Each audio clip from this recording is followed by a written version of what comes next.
Welcome back. As always, it is your host, Anthony O, coming at you from Vegan Metro, joined today by someone I've been dying to have on the show, Barbara J. Matheson. And Barbara, well, I'll let you tell your story because you're better at it than I am. Well, I'm in my 75th year. And she looks great. Oh, thank you, darling. And I started when I was 63. I was very, very ill.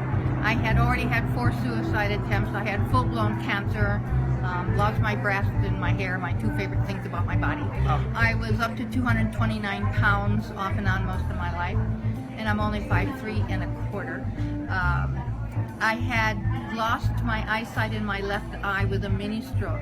There were a lot of problems. Fibromyalgia was really bad the last 3 or 4 years before I turned vegan, which was overnight on May 7th of 2007 when I was 63 years old. And since then I have not had any meat and dairy, and then I learned a month later how dangerous oil is, so I have eliminated oil out of my food also.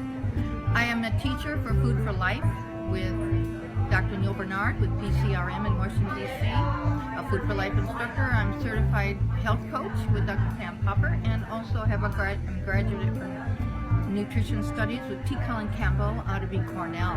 So I've been really excited. I'm That's now awesome. teaching in Henderson, Yes. and Anthony's been to a couple of my programs. I teach at the Henderson Natural Grocery Store, and my website is www.nutritiousway.org. We have something in common. Anyone who watched my second video, I believe, I was losing sight in one of my eyes. You were farther along than I was. Yes, I totally lost it. And what was the cause of that for other people out there? Well, as I understand it, the carotid artery had become filled with, and it was a precursor to a major stroke, the doctor told me, and it was filled with oil and animal fats. Jesus. Well, and also you were talking about how oil isn't good. A lot of people out there think coconut oil is good and all these different red krill oil and all of this stuff. And the thing is with coconut oil or olive oil, I mean, these things, oil. right, these things, if you have the actual coconut, if you have the actual olive, that's fine. It's when you separate it, now you don't have the nutrients, the phytonutrients, and the fiber that would allow your body to really handle these processed oils. That's what we're always talking about, whole food, plant-based. Right. And you can eat plant food, but if it isn't a whole food, you're not getting all the nutrients that are in that, what nature has given us.